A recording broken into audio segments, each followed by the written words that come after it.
Magandang gabi po, Luzon, Visayas at Mindanao. Sinalakay ng mga pulis ang isang bahay sa Bacoor sa Cavite na ginawa na umanong imbakan at patuyuan ng shabu.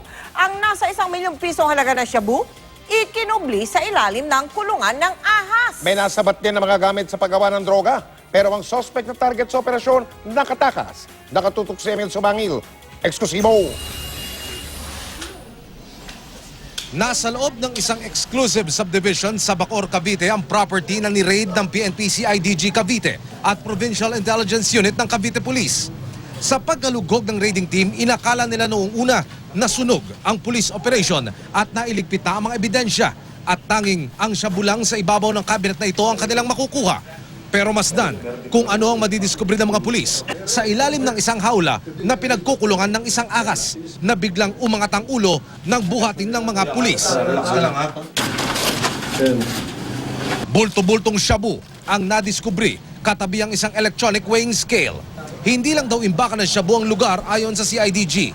Batay kasi sa nadiskubring ebidensya sa second floor, ang cabinet ng mga damit kinonvert na patuyuan ng shabu ang mga drawer.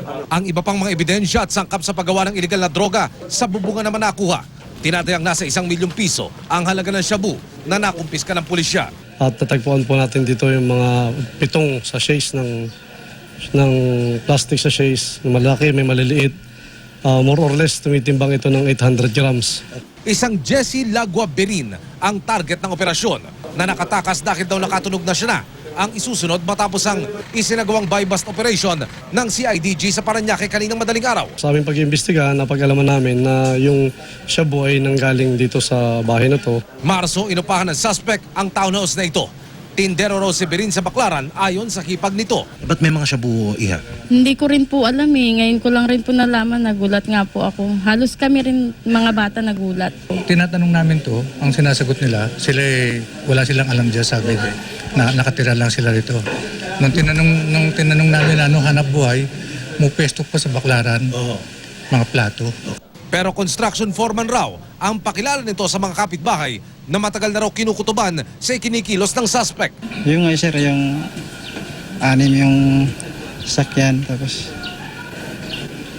mga bisita, mga Parokyano, mga Taiwanese, mga ganyan. Tapos yung babae, iba-iba. Tapos pagkapasok, mamaya alabas na naman. Ayon sa pulisya, laganap na ang galamay ng grupo ni Berin at hanggang Metro Manila raw umaabot ang illegal drug trade nito. Mula dito sa Bacoor, Cavite, Emil Sumangil, nakatutok, 24 oras.